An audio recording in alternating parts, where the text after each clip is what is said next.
Sometimes video games get way too big for their own boots. Completely forgetting they're a form of entertainment, they decide to be all big and clever and mess with your brain. And listen to me, video game, ain't no one messing with my brain. Not you, not my parents, not my teachers at school. I will remain an idiot, thank you very much. While most of the time this can actually result in a pretty decent experience, sometimes games do take it way too far and hurl out a level that's just too complicated for its own good. Cue confusion, getting stuck, and if you're old like me, ringing the Nintendo hotline. They always knew the score. I'm Simon from What Culture, and this is 10 insanely confusing video game levels you totally got lost in. Number 10. The Water Temple in The Legend of Zelda Ocarina of Time. Honestly, the Water Temple in Ocarina of Time ruined me as a kid. This may be my favourite game ever, but this dungeon is just a nightmare from start to finish. Asking you to continually raise and lower water levels so you can get to different parts of the level, it becomes like a maths lesson after a while. You have to sit there with a pad and think, well, if I take it here, I can go there, but if I shift this, that'll happen. Before you know it, you just sat there drooling because you've no idea where to go. The developers behind Zelda even admitted later on that in hindsight the Water Temple was a little too hard, but that still didn't stop them from making it even harder in the Master Quest version of the game. Thankfully, the 3DS one is a little easier, but still. Number 9. The Woodside Apartments in Silent Hill 2. If it's not bad enough that you're terrified, because Silent Hill 2 is terrifying, one of the first buildings you come across in the game is that of Woodside Apartments. Now you're already a little confused because you've somehow received a letter from your dead wife, and the atmosphere has been set to full-on dread. The last thing you need is a block of flats that's harder to work out than quantum physics. But alas, that's what you get. Every corridor looks the same to the last no matter what floor you're on, and the map may as well be toilet paper. It doesn't even tell you where you are. It just has a bunch of red scribbles that show you which doors are locked. Cheers. This is obviously the point. You're meant to feel out of your element and confused, but it's not half hard to try and figure out. Number 8. Any dungeon in Elder Scrolls 2 Daggerfall. Before the Elder Scrolls became one of the most popular franchises in all of gaming, it was, if we're being honest, a bit of a mess. That doesn't mean it didn't have good ideas or help push the medium forward, as it absolutely did. But some of the design choices were bonkers. If we jump back to the second game, this is beyond evident. Someone had the bright idea to make all the already overly sized dungeons procedurally generated, meaning there was no way for you to figure out the actual layout. There was a map system in place, but it was as helpful as a blind lollipop lady. It was actually easier to get a pen and piece of paper and draw it out yourself. I don't want to be drawing when I'm playing video games. I want to be chopping monsters' limbs off. It was so bad, some people just gave up. Don't blame them. Number 7. Vivek in The Elder Scrolls 3 Morrowind. I respect Morrowind's moxie, I really do. Refusing to hold a player's hand at all, it asks you to act like a real human, right down to the point of using road signs or, can you believe it, in-game characters helping you to hunt down locations. Just put a damn arrow on the screen and let me follow it. Pander to me! Ultimately, this is one of the reasons The Elder Scrolls 3 is adored as it is, but it also made it far more difficult than it needed to be at times, especially when you got to the main city of Vivek. Made up of 9 pyramid-like islands that are connected to each other by walkways, they all look the same. So at times you assumed you'd gone to a new one, when actually you doubled back on yourself.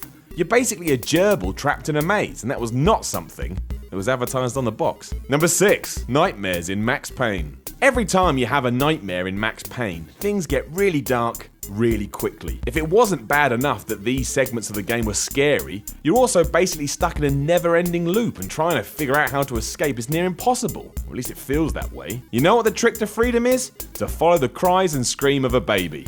Oh great, that makes things much more comfortable and isn't freaky at all. The problem is, it's really hard to tell whether the wailing is getting further away or closer. There's a lot of guesswork. Then you've got to try and get through some weird floating platform section that can often just see you fall to your doom. If you know what you're doing, it'll take mere minutes. If you don't, put the kettle on. It's gonna be a while. Number 5. 8-4 in Super Mario Bros. 8-4 looks like your typical Bowser Castle. It feels like 1-2, and if you could smell in Mario games, well, you get the idea. Thing is, it's not. At all. Instead of asking you to do what most early titles featuring the plumber did, e.g. get from left to right, 8-4 actually wanted you to use your brain and figure out what the correct path was. You did this by figuring out which pipes you're supposed to jump into, but the only way to reveal that information is with guesswork.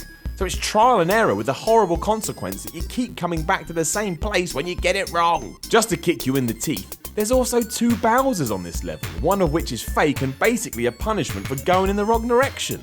F you, Nintendo. Number 4. The Great Maze in Super Smash Bros. Brawl. To try and add a bit of flavour to proceedings, Super Smash Bros. Brawl included an adventure mode where you could pick your favourite gaming hero and then go whip some ass for a while. It was straightforward fun, until you got to the final level. Asking you to run a gauntlet of all the bosses in the game, which straight away should send danger signals to your brain because that's never fun. It also asked that you found said bosses by locating randomly placed doors.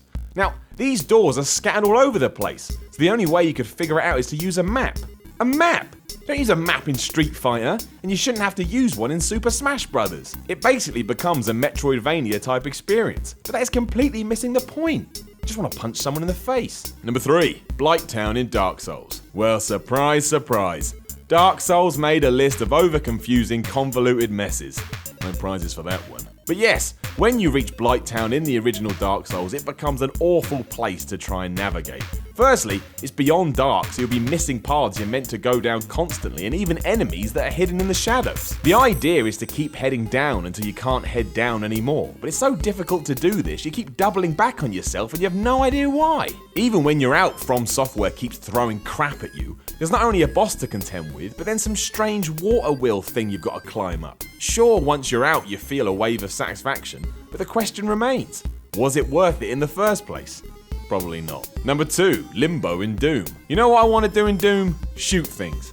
In the head, with a big gun, and then watch as everything explodes. That's Doom. So why on earth is a teleportation level included in the original? Obviously there to try and bring some diversity to proceedings, you do indeed have to bounce around using a bunch of teleports trying to find out where you're meant to go. There's no rhyme or reason to it, however. You just keep trying and hope it all works out. Just to make matters worse, there's also loads of switches you've got to press, but you have no idea what they actually did, because they happened away from your field of view. So now you've got to get back on the teleporters and bounce around some more until you find out what you achieved. Does that sound like fun? No. No, it does not. Number 1, the library in Halo. Bungie seems to have a knack for this. In nearly every Halo game, there's one level that just makes utterly no sense, even though the rest are near flawless. Bonkers. While the library certainly had a terrific atmosphere, it was nothing more than a bunch of dank corridors and chambers that you couldn't tell apart. Because of that, you had no idea where you were going. And then there was the endless waves of the flood you had to deal with while trying to figure that out. It was horrendously tough, and to be fair, playing it with a mate did have its charms. But that doesn't mean it needed to be this vicious. If you can do it on legendary difficulty, forget about it. Your name will go down in Halo lore. Even though it won't, because in reality, Halo is nothing to do with you. Know of any other games with confusing levels? Let us know in the comments below, and then don't forget to like, share, and subscribe. You can even come follow me on Twitter at SimonMiller316. I'm Simon from What Culture, and I'll chat to you again soon.